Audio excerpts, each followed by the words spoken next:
So as we said, the purpose for tonight's lesson is to take some of the learning from our sages regarding Matan Torah and start to connect the dots to get a comprehensive understanding of Matan Torah and the true meaning of Shavuot past that cheesecake. Let's first ask some questions.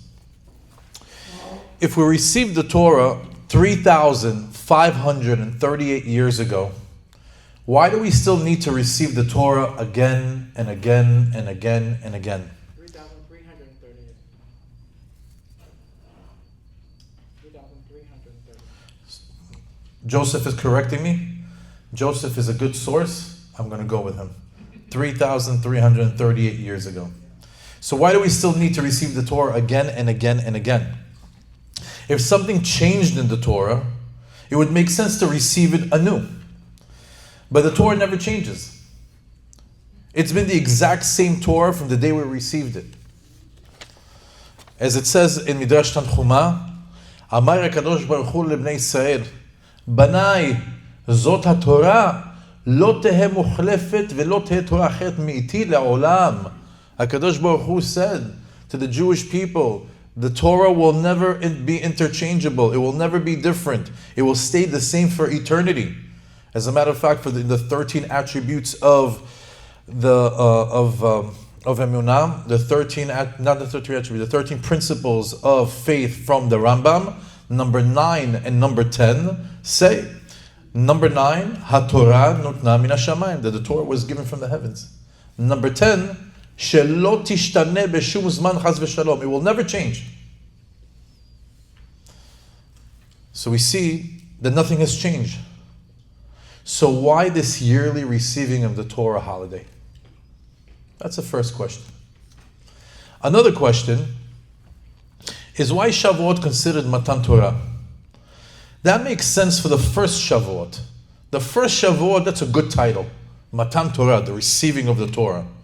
But after that, after we received the Torah, maybe the title for that anniversary date should be Zichron Torah, remembering that we got, like a remembrance day. We remember that we received the Torah on this day. Maybe Mechanech Torah, maybe it's the time that we sharpen up our educational skills of the Torah. Maybe Melamed Torah, this is the day that we strengthen our learning or teaching of the Torah. But why Matan Torah? It seems like it's more relevant to that day, 3,338 years ago, as opposed to a yearly receiving of the Torah. And not only that, even more so, even to strengthen the question, since we received the Torah, we've been instructed to toil in it day and night. Vehagita bo yomam valayla. So it's not like we're forgetting it. We're instructed to toil in it every single day.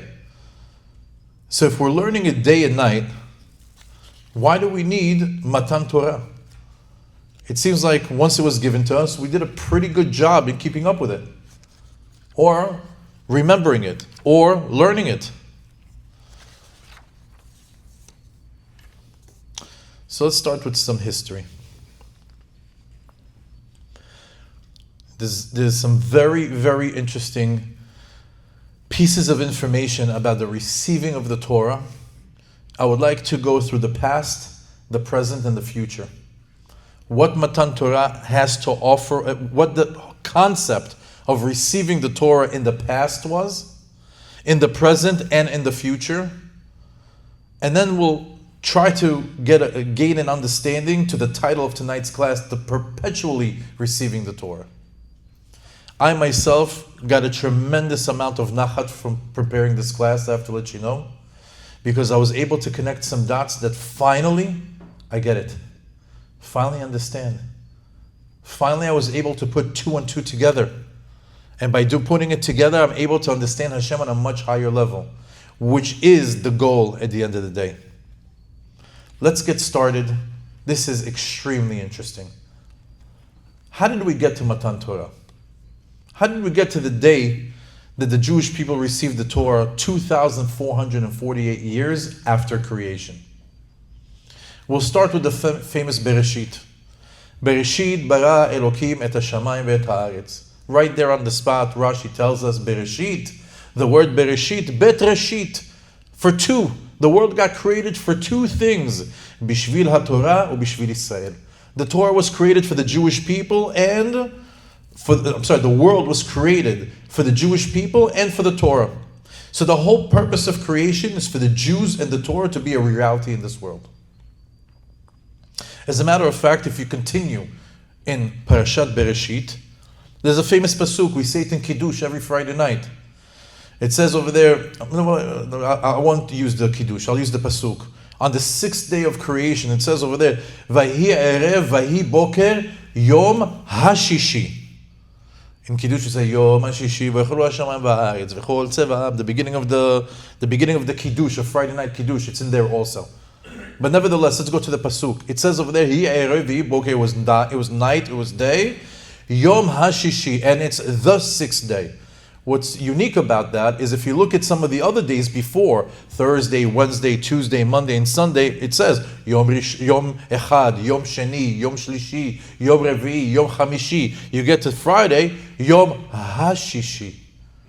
So Chazal want to make a distinction. Why is it Yom HaShishi? So Masechet Shabbat on the 88th page on the first side says, מלמד שהתנה הקדוש ברוך הוא עם מעשה בראשית ואמר להם, Hashem made a stipulation with creation and said, אם ישראל מקבלים התורה, אתם מתקיימים, ואם לאו, אני מחזיר אתכם לתוהו ובוהו. When הקדוש ברוך הוא got to creating man, obviously everything was already in place. And he turned to all of creation and said, you are all in existence on a condition that at one point the Jewish people will be a reality in this world and they will accept the Torah and they will live a Torah life in this world. Otherwise, I revert the whole world back to chaos. And that's also, all of that is also hinted in the word Hashishi. What's Hashishi? Hey, it corresponds to the 5 books of Moses. Hey is the Torah, the 5 books of Moses. Shishi, that's number 6, that will be received on Vav Sivan, which is the date of Shavuot. If the Jewish people receive the Torah on Shavuot, the world continues in existence. If not, the world reverts back to chaos.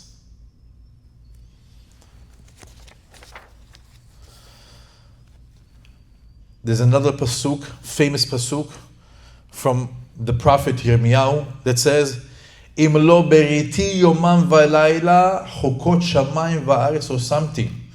The Gemara tells us in Masechet Pesachim on the 68th page that the entire world exists because of the Torah that is learned both day and night. Which, by the way, explains to you why we have 24-hour days, and when it's day here, it's night somewhere else on the planet, and vice versa. So there will never be a reality where somebody in the world is not learning Torah. Im lo beriti yomam v'layla, if my covenant is not held up both day and night, chukot shamayim v'aretz osamti, I would not create the heavens and the earth. I would not put the roles of nature in play on planet Earth if I didn't know that the Torah is going to be learned both day and night. As we're instructed, V'hagita bo yomam v'layla. So this whole world exists on the fact that the Jewish people accepted the Torah in Shavuot and Vav Sivan, and that they are learning the Torah, living the Torah, toiling with the Torah. Otherwise, the whole world goes back to chaos. As a matter of fact, there's a famous story in the yeshiva world of a yeshiva bachur. It's a famous rabbi and a famous yeshiva. Forgive me, I forgot both names. But they speak of a rabbi who in the morning was praying with the kollel, and then one of the students came in extremely late, almost by alenu leshabech, almost at the end. And when that student came in, he stood up for him.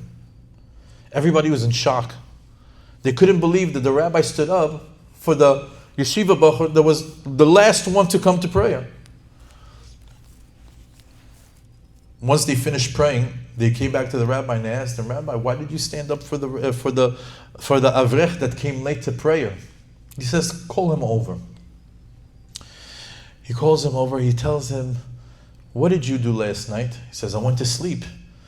He's like, you went to sleep? Okay, very good. Well, I did go to sleep, but in the middle of the night I woke up and I found it very, very difficult to go back to sleep.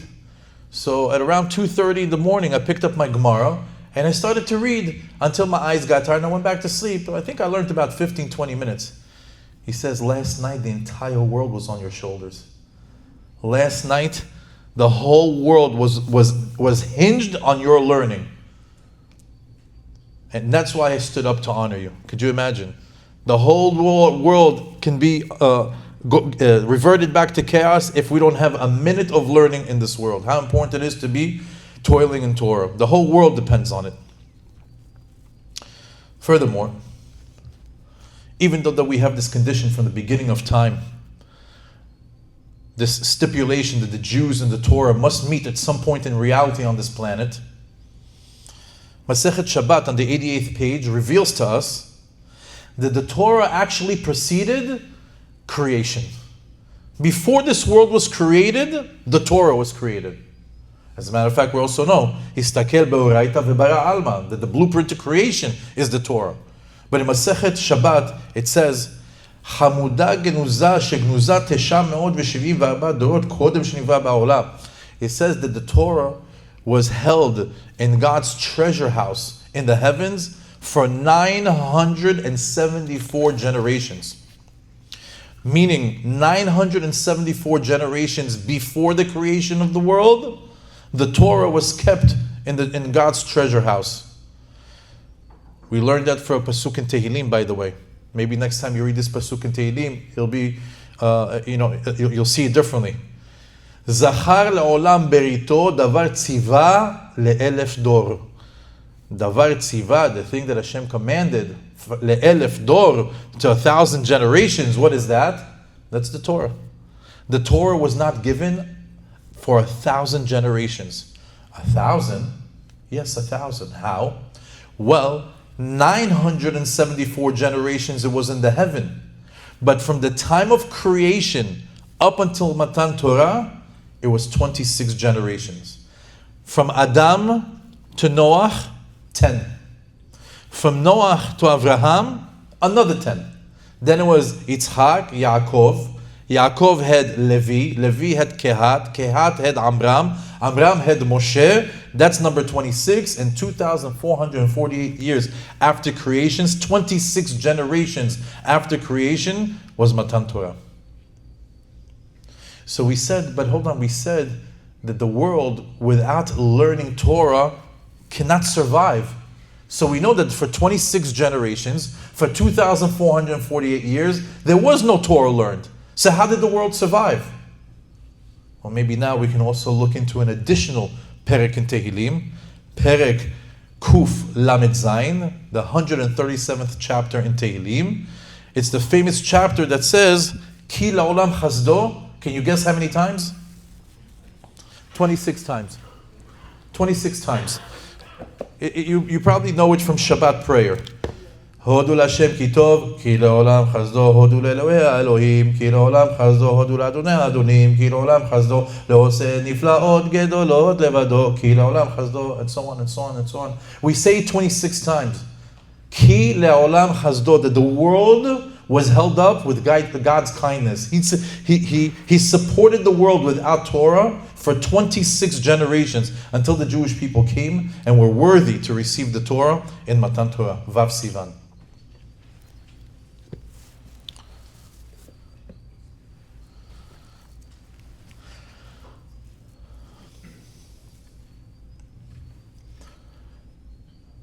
One of the things that we sort of forget is, what was the original plan for this world? The original plan for this world was Kudesh HaBerichu, Oraita, Ve'Yisrael, Chadhu. That there should be a reality of God, the Torah, and the Jews united as one. And it took 2,448 years for that reality to come to fruition. But in the beginning of time, HaKadosh Baruch Hu wanted to have a dira betachtonim, a dwelling place here on earth. the famous Hasidut of Chabad, that their whole their whole avodat Hashem is to make a dira b'tachtonim for HaKadosh Baruch Hu. That was on day one. On day one of creation, you had Adam, you had Chava, and God's holy presence amongst us. However, on day one of creation, it got ruined. With the original sin, with Adam HaRishon eating from Etz Hadat Tov V'Ra. And what happened at that moment is that Kadosh Baruch Hu went from we have 7 heavens. Hashem went from being here in this world into Rakia Rishon. That's the sin of Adam HaRishon. After that, the second sin that pushed God away from this world, pushed God away from the reality of Him being here as Dira B'Tachtonim, having a dwelling place amongst us, was the sin of Cain killing Hevel. And now Hashem went from the first Rakia to the second Rakia. And then it continued from generation to generation, from second to third and third to fourth. And it started from Adam HaRishon, eating from the Etz Hadat Tov V'Ra. Then we had Cain killing Hevel. Then we had the first generation that worshipped idolatry, which was Dor Enosh. And then there was another generation, was the generation of the flood. And then we had the generation of disbursement, Dor HaPalaga. Then it was the people of Sodom and Gomorrah and Sodom. And then it was the time of Mitzrayim in the days of Abraham. Each one pushed Hashem further and further out until by the time they reached Mitzrayim, B'imei Abraham, he was on the 7th heaven, the furthest way from being Dira B'Tachtonim. Somebody said the recording stopped. Yes, Yeah? the recording stopped. We're doing it differently. I'm recording it and I'll just upload it later. We had technical difficulties. In order to bring God back into this world, in order for Hashem to bring back Dira B'Tachtonim, there had to be a tikkun, a rectification of the sins. And who started to do the rectification? Avraham. And it brought down HaKadosh Baruch Hu from number 7 to number 6. And then Yitzchak from 6 to 5.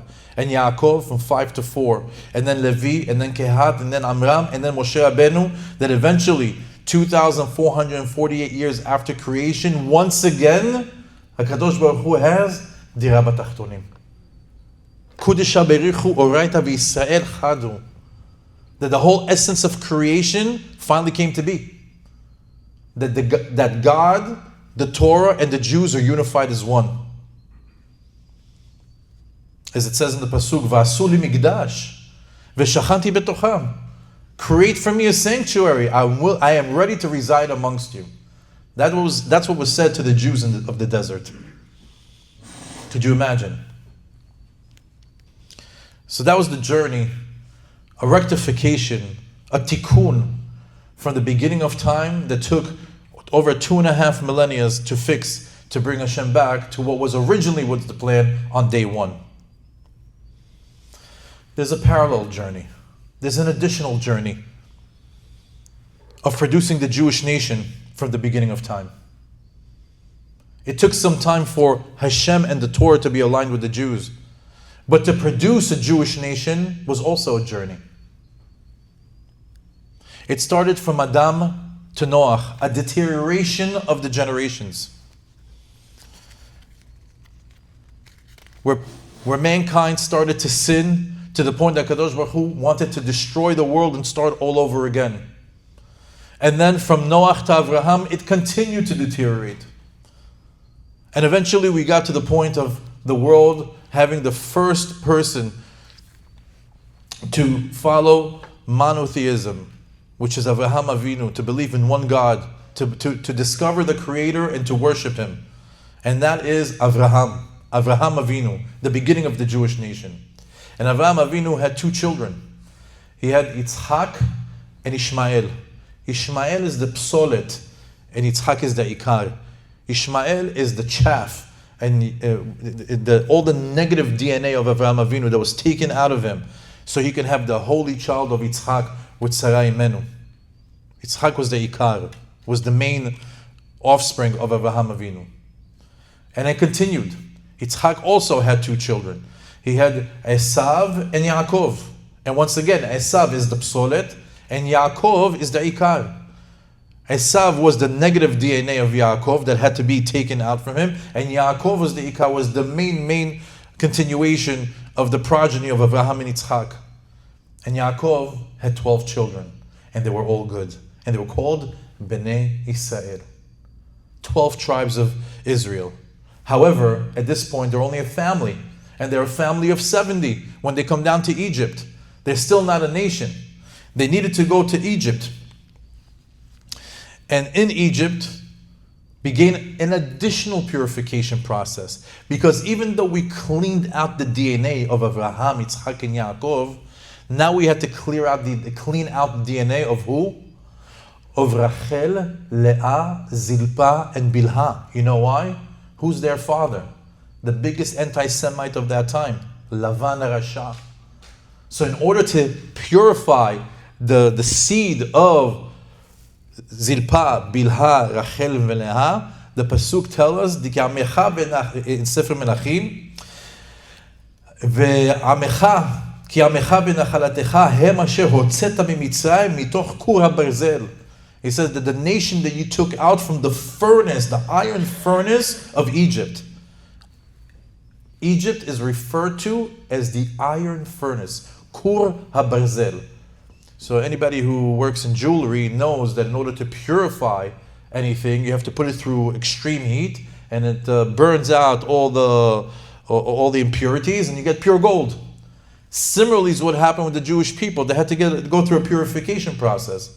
But unbelievable. Kur HaBarzel, the iron furnace. If you take the word Barzel, iron, it's Rashi Tevot, it's an acronym for Bilhah, Rachel, Zilpah, and Leah. That we had to purify the progeny, the seed of Bilhah, Rachel, Zilpah, and Leah. Furthermore,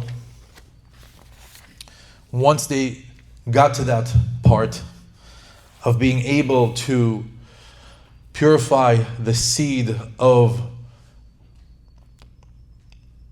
Bilhah, Rachel, Zilpah, and Leah, after 210 years of slavery to a dictator, of hard labor to Paro, and by being surrounded by the most toxic environment for a holy nation to thrive in or to be delivered from, as Egypt is famously known as Ervat Haaretz, the nakedness of the earth.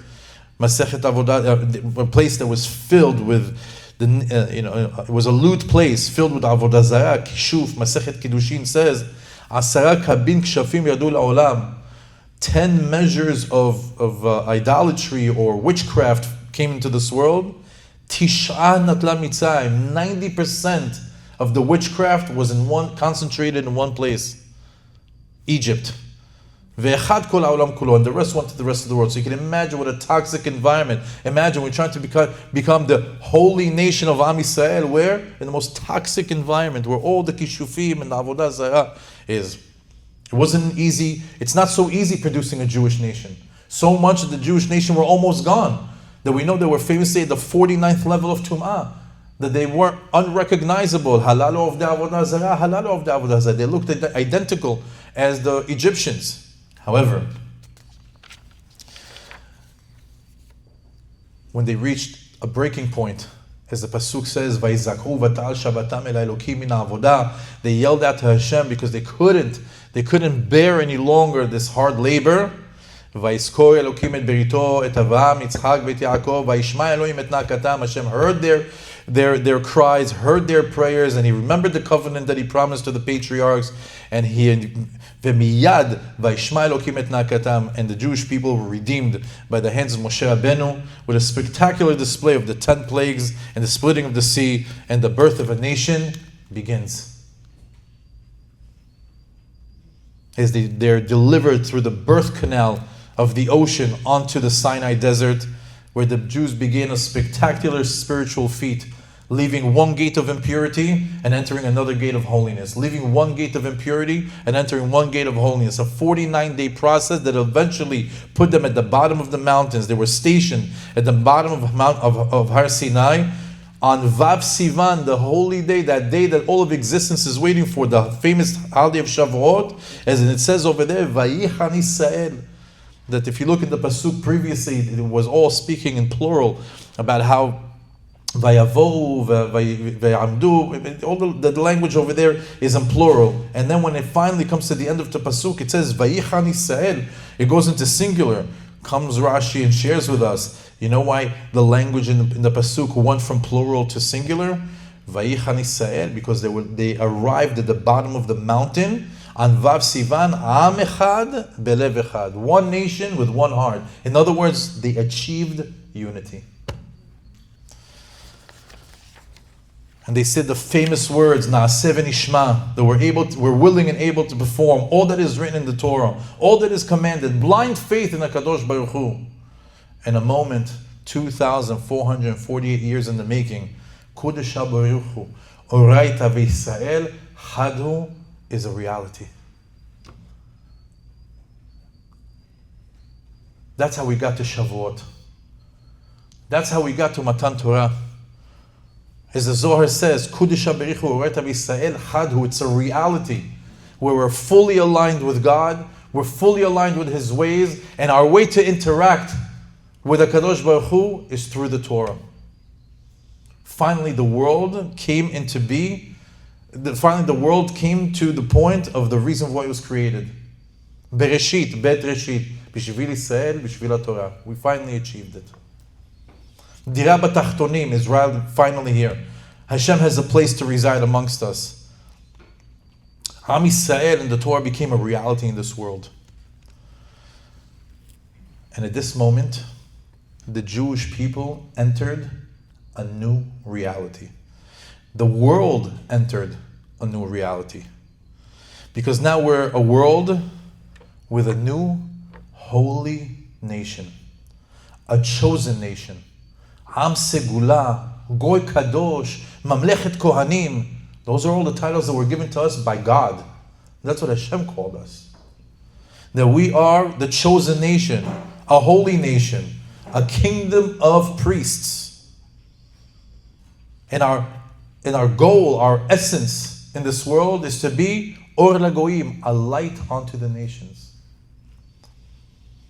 And we are no longer sustained by God's kindness. No more Kil Olam Chazdo, Kil Olam Chazdo. That's done.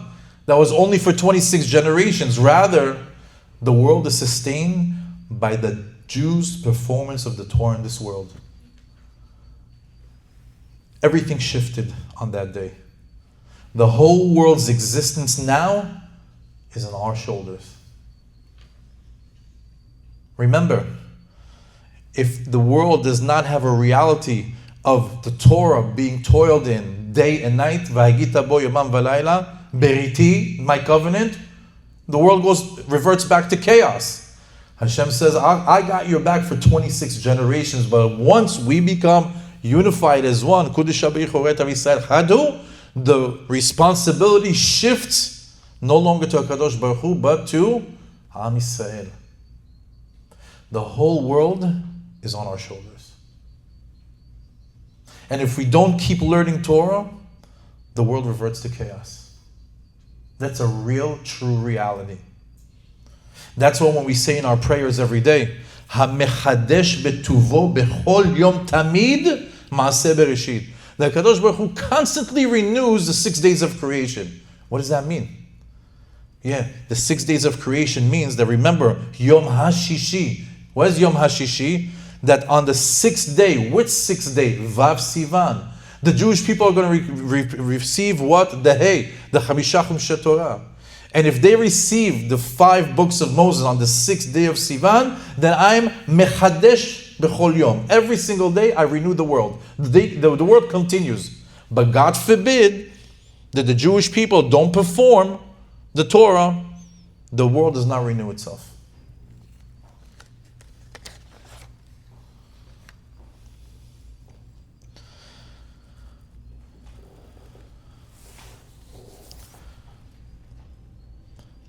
There's another interesting journey that's happening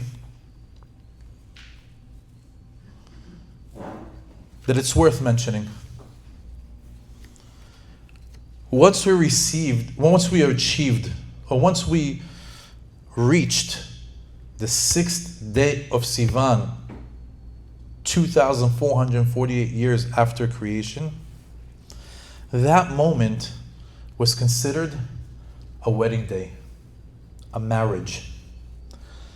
But some very interesting side stories to this marriage. Just like there is to every marriage, by the way. Go to any couple, you ask him, how'd you guys meet? Oh, you don't know. He didn't want, I didn't want. We're happy now, but you don't know how it started. The crazy story, sit down, you have 3 hours.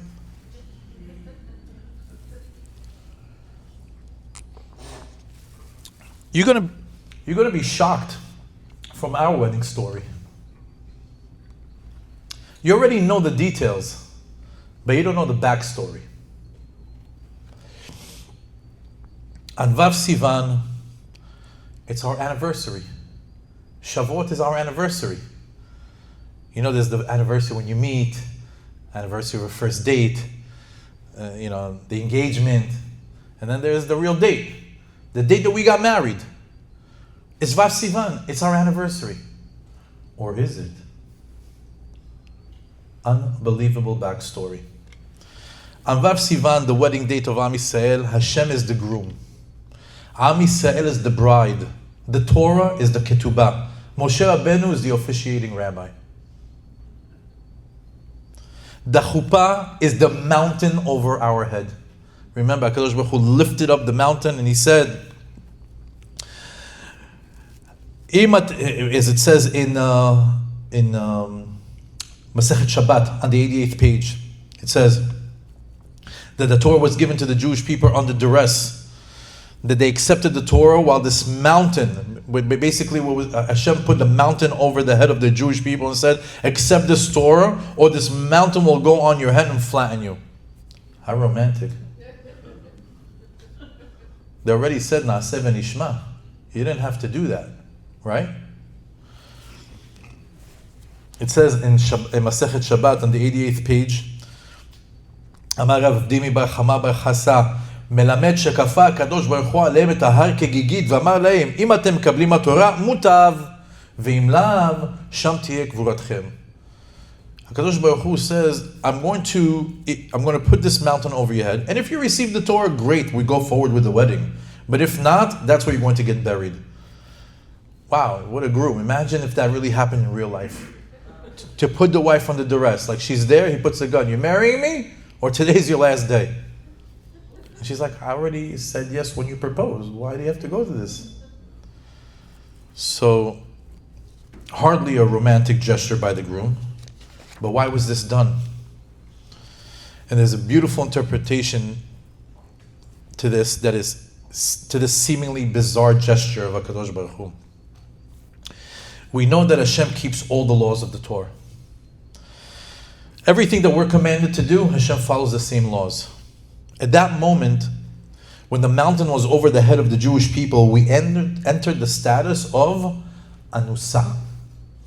The word Anusa means a woman in duress, a woman who's being forced to do something. A woman that's taken by force, it's an Anusa. And it says, there's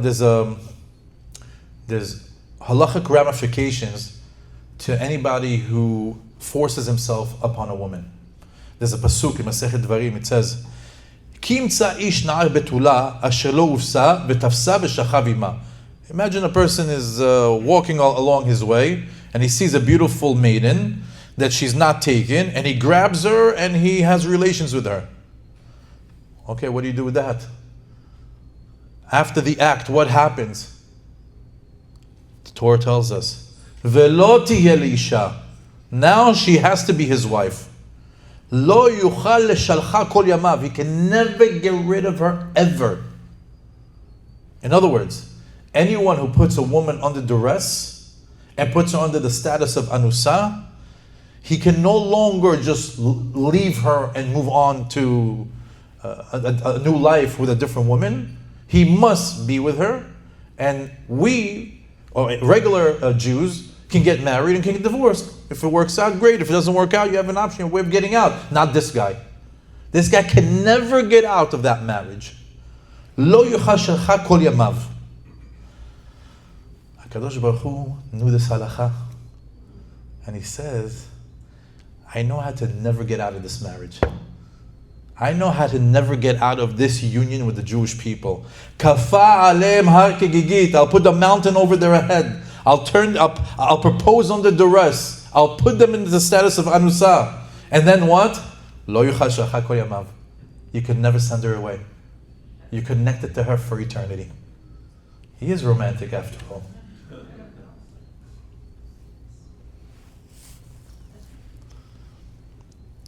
And this, if you want to look further into this drasha, you can go to Meshech Chochmah, Tiferet Yisrael, Bnei Yissaschar. Many people bring this beautiful halacha. I thought I'd share it with you because we see that Kadosh Baruch Hu put us into a situation that we're what? Inseparable. That Matan Torah was the moment in time, a moment in history, that when we say Kudisha Berichu, Oraita v'Yisrael Chadhu, that's a reality that's never going to change. The Jews, the Torah, and the Kadosh Baruch Hu are as one, and that reality will never change. Which debunks Christianity, Islam, and all those other religions that claim that Hashem left us and now He started anew with them.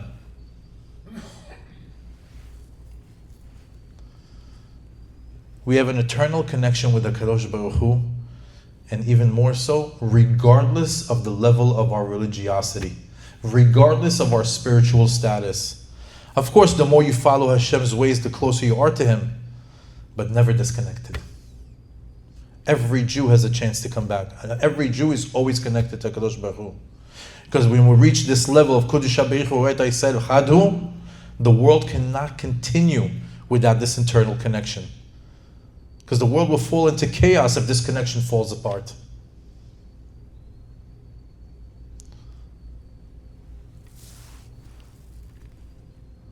So as long as the world is in existence, as long as the world is still holding up, as long as you can get into your car right now and drive down the highway and get to your home, and you wake up in the morning and the world is still there, that means that Jews and God are still connected through the Torah.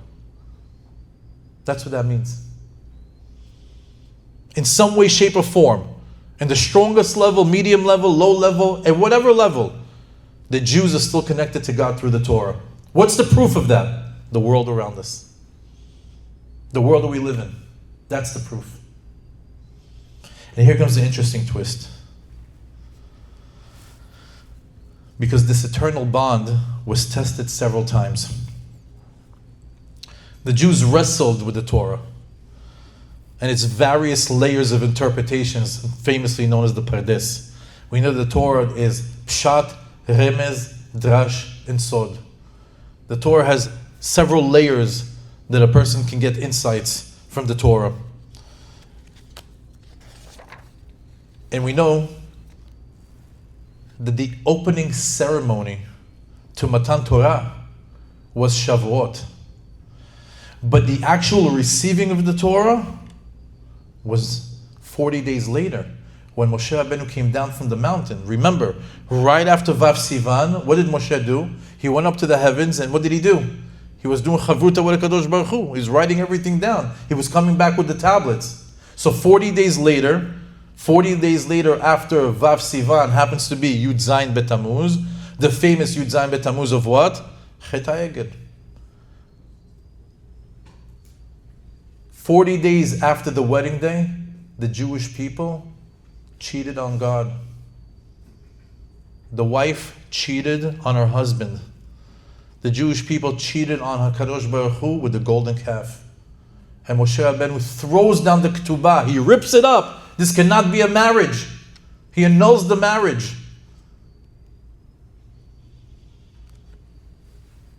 And he has to go back for an additional 40-day period to beg for forgiveness and to negotiate the way back.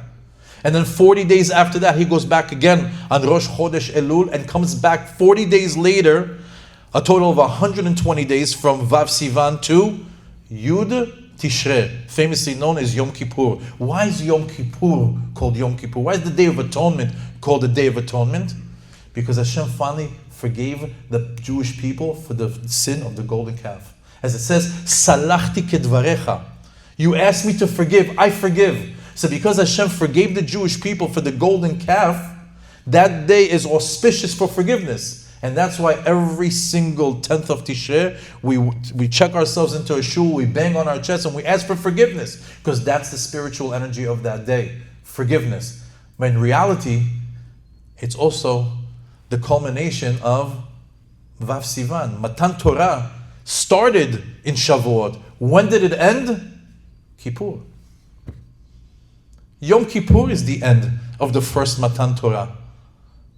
Yom Kippur is the end of the receiving of the Torah, of them standing in the bottom of the mountain, Na'aseh v'nishma, v'salachti v'kedvarecha.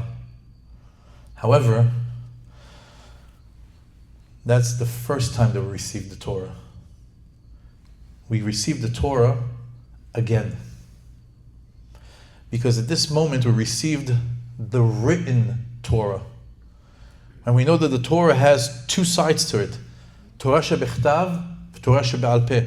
The written Torah and the oral Torah. The Jews had a little bit of a problem with the oral Torah. They had a little bit of problem with interpreting of they went to, they had a lot of problems with the rabbis, with, some of the Sadducees and the Karaim, all these different sects that interpreted the Torah in a different way. And eventually came a reality in the holiday of Purim, that the Jewish people accepted the Torah shebichtav, Torah shebe'al peh, harabanim, and their decrees. As it says over there, kimu v'kiblu. It says over there in the story of Purim that the Jewish people finally accepted the written Torah, the oral Torah, and the rabbis and their decrees. So the second Matan Torah was when? Purim. Because the first Matan Torah, they had no problem with the written one. And it took him a lot of years, close to 956 years, from the first Matan Torah till the story of Purim, until they said, Kimu v'kiblu. What's kimu v'kiblu? Kimut ma shekiblu gvar. They finally performed what they received in the past, meaning that 1,000 years of trying to figure out the oral Torah. And Mordechai, in the story of Esther, was able to bring the Jewish people to the status of Kimu v'kiblu ha'Yehudim. And now we have Torah shebichtav, Torah shebe'al peh, and the rabbis and their decrees were accepted. So we see that we received the Torah a second time. Would you be shocked if I told you we received it a third time? Okay, good. This Torah, Torah shebichtav and Torah shebe'al peh, carried us all the way to the famous yeshiva of Rabbi Akiva. Rabbi Akiva and his 24,000 students, spiritual giants, that once they toiled on the Torah of Rabbi Akiva, of the oral and the written, they hit a wall, they hit a dead end. That they looked at the Jew in front of them, velo nahagu bechavod ze im ze. That they got to the point that they have a Torah Jew in front of them and they cannot be respectful. They weren't able to respect one another. And their rabbi was famously known to say, "Ve'ahavta recha kamocha, ze klal gadol b'Torah." Oh, it's a foundational understanding of the Torah that you should love thy neighbor. And yet they hate each other and they're Torah learners. How could it be? How did the Torah shebichtav, Torah shebe'al peh get us to this point? And they started to die. Because this type of Torah needs to die off. And came a brand new Torah into the world.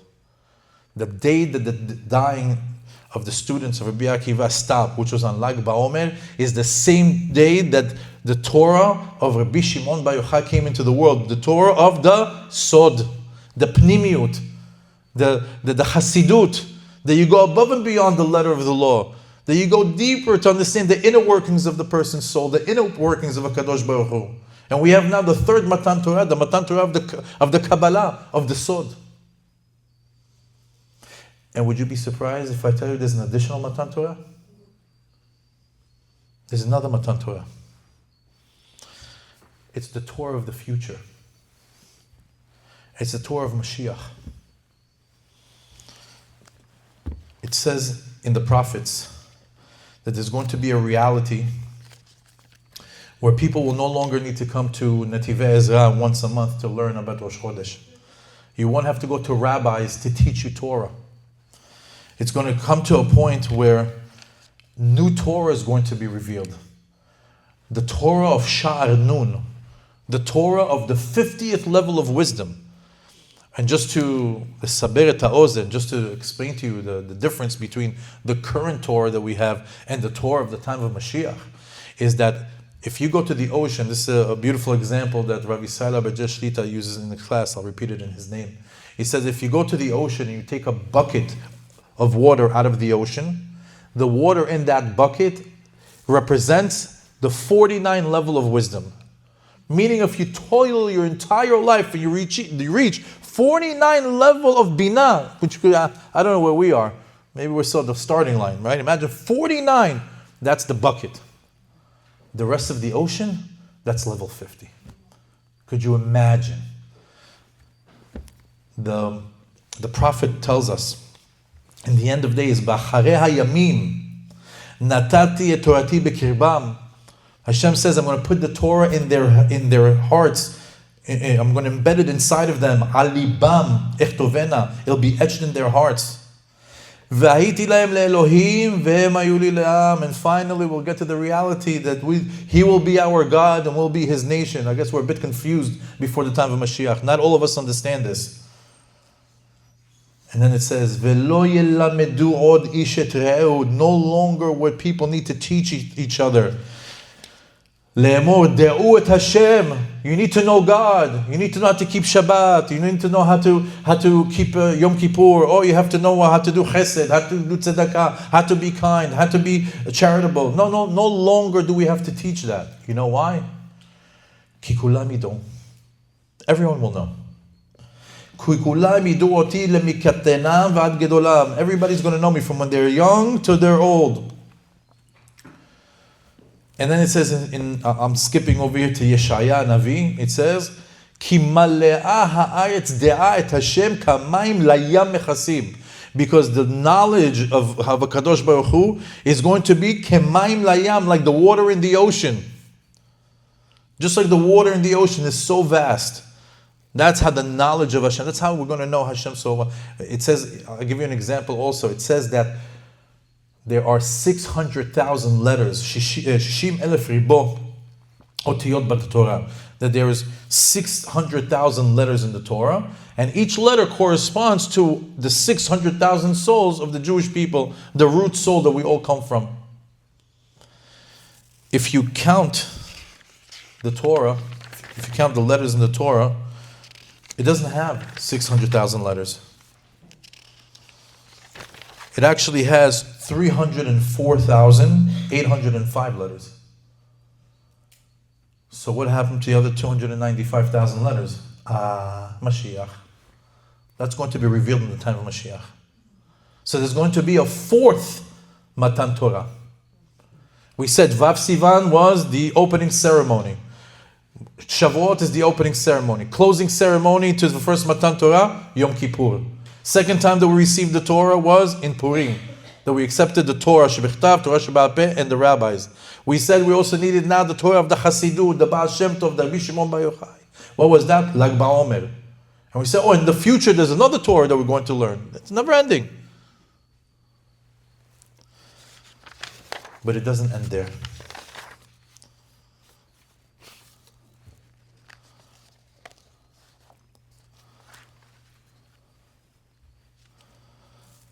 What a journey.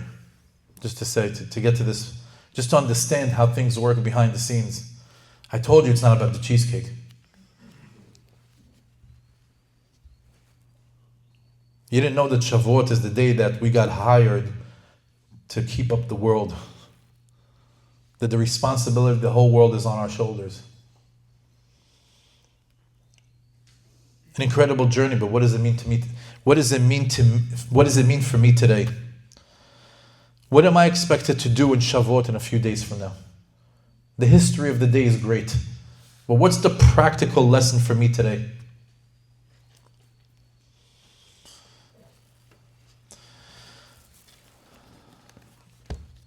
And here we need to enter the practical understanding of this time period. The cyclical year is once again looping back to a day in the year that we had full spiritual alignment between us and HaKadosh Baruch Hu. And the intermediary to our connection to Hashem is the Torah itself. So that day where the Jewish people were finally successful at lining up with HaKadosh Baruch Hu with our connecting pipeline to a Creator, which was the Torah, is coming around. Which means that's the spiritual energy that's available to us in a few days from now. You can finally get aligned with God and with the Torah. You can finally get your own personal Kudesh HaBerichu Oraita V'Yisrael Chadu, that you feel aligned with God. We all seek that. If you're here right now on a Sunday night, what time is it? 10 o'clock, 9:30, whatever it is, trying to figure out Shavuot, you want to get aligned with God. And that day is coming up. It's a few days away. And the ultimate way to know God, the ultimate way to connect to Hashem, to understand Hashem, is connecting to His ways. What are His ways? The Torah itself. The Torah itself are 613 pathways to know God. 613 ways to connect to Hashem. And the more you know Hashem, the more you connect to the Torah. And the more it transforms you, it refines you, it improves your attributes and your outlook on life. So when we asked in the beginning of the class, why do we have to receive Matan Torah? Why do we have to receive it all the time? The Torah doesn't change. Correct. The Torah doesn't change. You change. The Torah transforms you. Every single year when you live a life of Torah, you get an upgrade. You become a better version of yourself. You have a better understanding of the world. You have a better understanding of God. You have a better understanding of the religion, of the Creator, of your purpose in this world. That the whole world is sitting on your shoulders. So now you can come to Matan Torah and say, Hashem, now that I see the world this way, I'm ready for another upgrade. Why is it Matan Torah? Because every year you are changing and you are receiving the new upgrade. The new understanding. It never ends. The Torah is as deep as the ocean. You know how high you can go in spirituality? Well, the biggest example that we had was Moshe Rabbeinu. After 120 years, he was called Isha Elokim. You know what's Isha Elokim? Half man, half angel. There's no end in spirituality. And every year you can get a higher understanding and a higher learning and a higher spiritual upgrade every Matan Torah. And that's why it's Matan Torah. And the word Matan comes from the word gift. HaKadosh Baruch Hu gives it to you as a gift according to the service that you did in the previous year. When you show up with a Masechet, a Rosh Chodesh class that you check 12 times a year, a Parshat Shavua class that you go to religiously every week, or maybe there's a Tehillim that you say for the Jewish nation every single day, or maybe there's Chesed that you do, or Tzedakah that you do, or some sort of a group of promoting Torah, whatever it is that you do, when you come back around, Hashem says, oh wow, you've really applied yourself this year. Here's a gift. Here's Matan Torah. Here's the gift of Torah. And like we said in last month's class, if you remember, the gift of Torah is the potential of the Torah that you can get. What's left is for you is to interact, to do your effort. In other words, HaKadosh Baruch Hu can tell you, here's a check for $10 million. Vav Sivan on Shavuot, to receive a check for $10 million. It's up to you if you're able to take all that I put in front of you. After 365 days, you come back and you say, okay, how much did you take from the 10 million? Did you apply yourself? Let me see, $182. $182? You left a lot of chips on the table. What happened? You didn't apply yourself. The potential for Matan Torah, the 10 million is there. 10 million spiritual dollars are there. It all depends if you show up to the classes, if you're going to pick up that book, if you're going to wake up early for tefillah, if you're going to be charitable, if you're going to work on your midot, if you're going to watch the way you speak, if you're going to watch the things that you look at, if you're going to dress tzniut, if you're going to apply yourself, then after 365 days, it comes to, I took 9,999,999 spiritual dollars. It's like, oh, this guy knows how to take advantage of the gifts. This year, times 10, 100 million. Imagine. Imagine.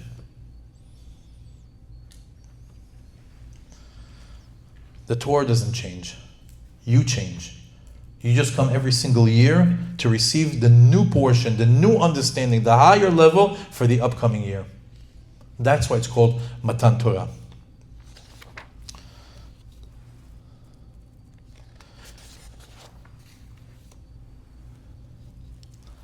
Another interesting part about Matan Torah.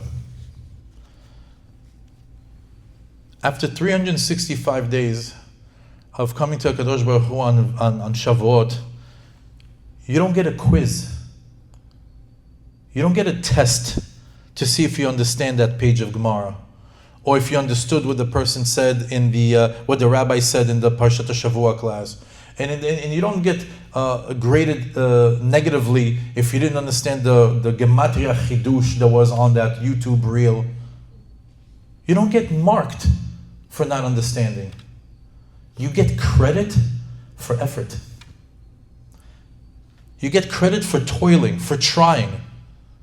The formula to getting credit in the eyes of HaKadosh Baruch Hu is just showing up and trying to learn. Understanding comes as a gift. Where do we get that from? Where do we get that all the Torah's understanding is actually a gift from God? Well, it's in the word. Matan Torah. Matan means the word matana, gift. But that's too elementary level. We need sources. What's the source to that? In Shemot Rabbah, it says that Moshe Rabbeinu learned directly, face to face with HaKadosh Baruch Hu for 40 days and 40 nights in the heavens. Velo itzliach la'avin. Imagine, he's learning with HaKadosh Baruch Hu and he understands nothing. Imagine, HaKadosh Baruch Hu tells him, okay, 40 days and 40 nights. Repeat back to me what you learned. And Moshe Rabbeinu literally tells him, I know nothing. I'll read you the Midrash. Amar Rabbi Abahu, Kol 40 yom she'asa Moshe lemala, haya lomed Torah v'shocheach. The entire 40 days that Moshe Rabbeinu was in the heavens, he would learn and forget. Learn and forget. Amar lo, Ribono shel olam, yesh li 40 yom ve'ani yodea davar. Moshe tells HaKadosh Baruch Hu, I'm with you for 40 days. I don't remember a single thing. Ma asa HaKadosh Baruch Hu? Mashlim lo besof 40 yom. He says in the end of 40 days, HaKadosh Baruch Hu gave it to him as a gift. As it says, Vayiten el Moshe kechaloto daber ito. He gave it to him as a gift. The whole understanding that Moshe Rabbeinu had of the Torah was given to him as a gift. And that's the mechanism of Torah. The way that it works is you put in your effort and God gives you the understanding. But you get credit for the toiling. You get credit for showing up. You get credit for trying, not for understanding. The understanding is a bonus that comes from God. And that's when we go up to the Torah, what do you say? Baruch atah Hashem noten haTorah. What do you mean noten haTorah? Every single day in Birkot HaShachar we say what? HaKadosh Baruch Hu is noten haTorah. Why? What do you mean noten haTorah? Because I'm waking up today, and any Torah that I'm going to understand has nothing to do with my intellect, with my wisdom, with my brain, with my logic. Nothing. It has everything to do with Hashem's mercy, that He says, I see you. I see your effort. I see your consistency. I see you showing up. I see your desire. I see your ratzon, and I'm going to reward you with understanding. Did you know this? You might have thought this whole time that when I learn, I know. When I open up the book and read, I understand. I am in control. No, not at all. That's not how Torah works. Torah works that you get credit for toiling. Understanding is a gift. Matan Torah, noten haTorah. Pay attention to the language. Incredible concept. So don't feel bad if you don't understand anything. You just didn't get the gift yet.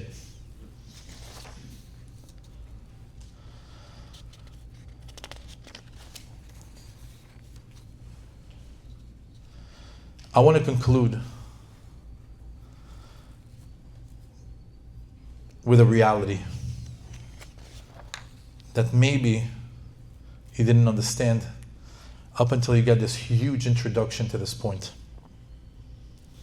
Matan Torah is not something that we wait for for 2,448 years.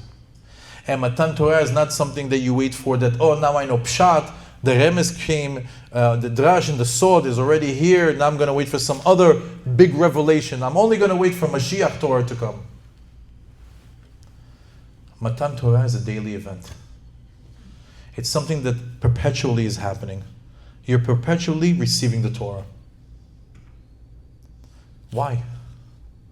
Because if you don't receive the Torah every single minute of the day, if the whole world with the 24-hour cycle and with the day here and night there, if the whole world is not toiling in Torah, if we're not perpetually receiving the Torah every single day, every single minute, what happens to the world? It ceases to exist. Matan Torah is a daily event. That's why that's what we're instructed. V'hagita bo yomam v'layla. We're like, oh, this is so heavy, day and night. Why can't I just chill on the couch? Because the world's on your shoulders. That's why. Do your share. Do a little bit in the morning. Do a little bit at night. Do your share of keeping the world alive. There's 9 billion people on this planet. There's 15 million Jews. We're the ones that Kadosh Baruch Hu chose to keep this place in existence. Am Segula, the chosen nation. Yes, we're unique, we're different, we're chosen by God. But we're chosen for a role. We were hired for a job. Anybody who has a company will never be able to be successful if only 20% or 30% of the workers are showing up to work every day. So when the workers, when the team that is supposed to hold up the entire world is not doing their job, then what happens? What happens to the world? It starts to revert to chaos. Turn on the news. Does it feel like chaos? Does it feel like the world is starting to deteriorate? Why? I hate to say it. Because of the Jews. They have a different angle on it. They come from hatred. They come from all these things. But in reality, they're just pawns. Hashem is using them as the carriers of a message. They're messengers. They're yelling at us, the whole world hates you. Oh, Jews, we don't like who you are. All of a sudden, this rise of anti-Semitism, this huge hypocrisy of how we get highlighted in the world affairs where everybody else, where there's 100 other things in the world that are way worse than what's happening in Israel. Why is that? Why doesn't it make sense? Why doesn't it make sense? Why are we treated differently? Why is the world blaming us for the world affairs? Because the whole world is on our shoulders. And when only 20 or 30% of the Jewish people are learning Torah, then the result is current events. Imagine if the statistic was reversed. If 70 or 80% of the Jews were learning Torah. Oh, heaven on earth. It would be heaven on earth. The land of Israel will start to flourish and will be heaven on earth. Gan Eden on earth is Israel and its largest borders.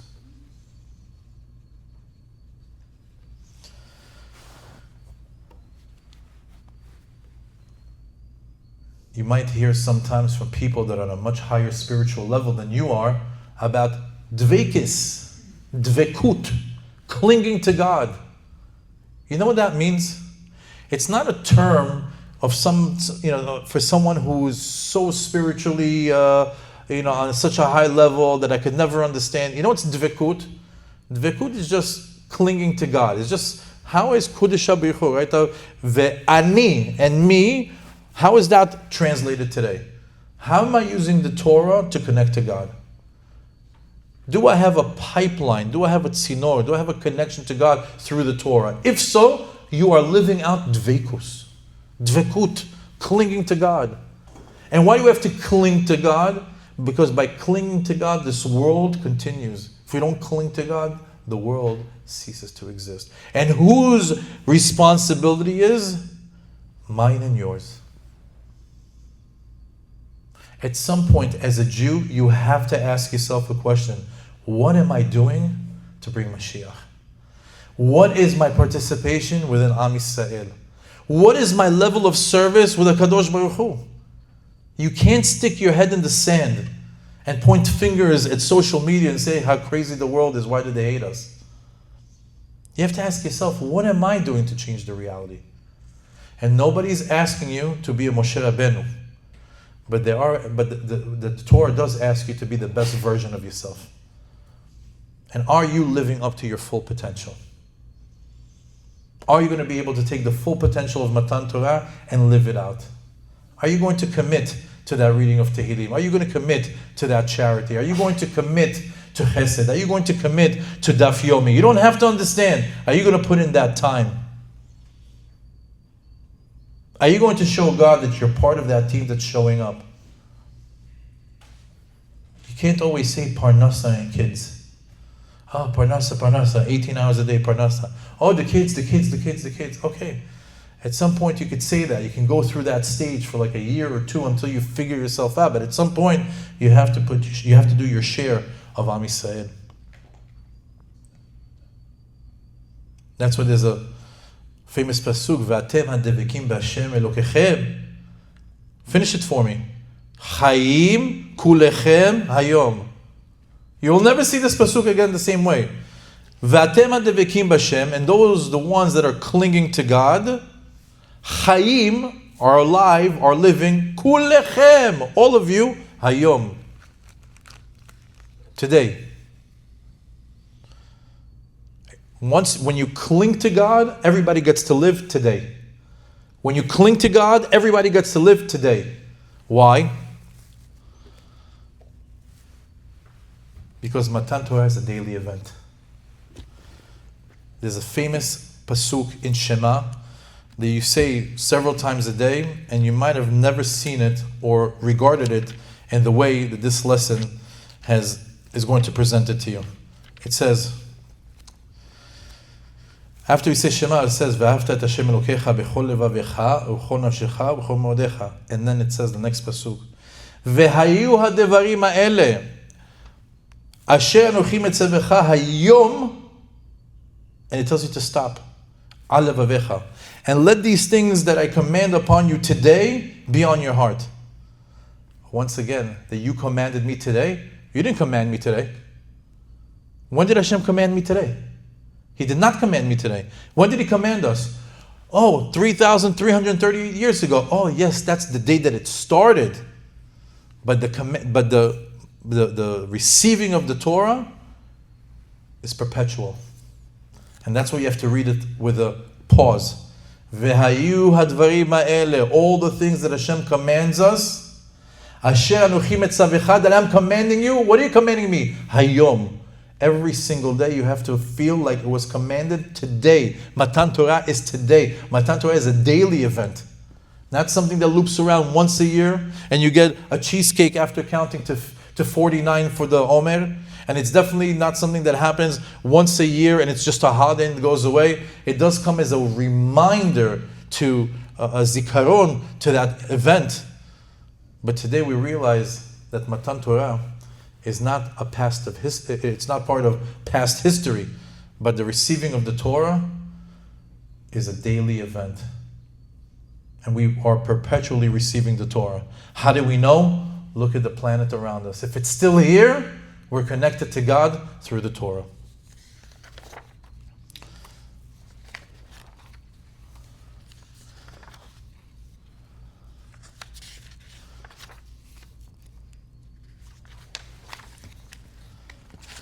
I'll stop here. I'd like to wish everyone a Chag Sameach and a meaningful Shavuot. And hopefully that this talk expanded your understanding that Shavuot is more than a passing holiday. And Shavuot is not just about dairy and who makes the best cheesecake.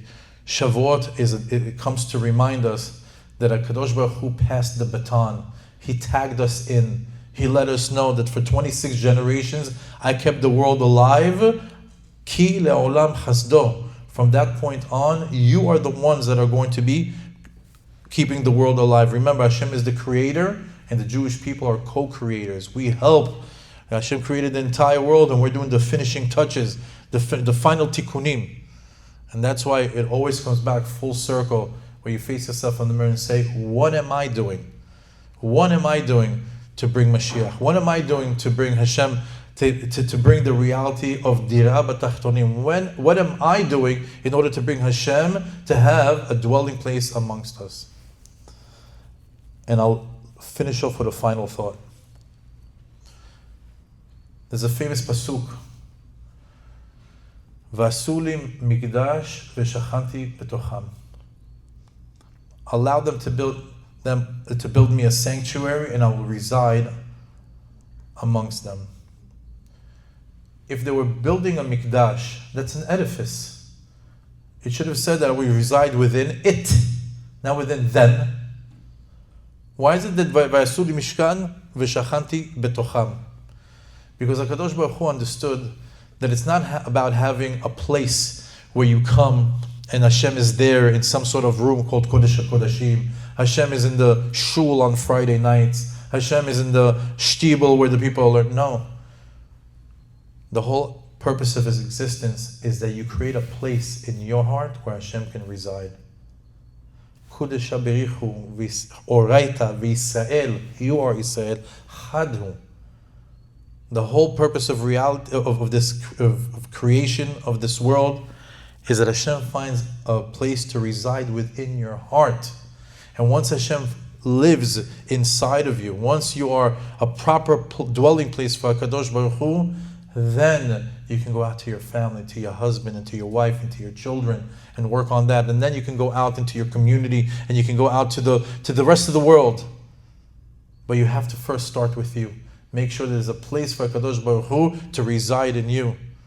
And then you're able to, what? To perpetually receive the Torah. To constantly be living, having Matan Torah on a daily basis. Something to strive for. Something to think about. Something to desire. If you don't have it in your life, lucky you. In just 6 days from now, there's a day that's auspicious for all of that.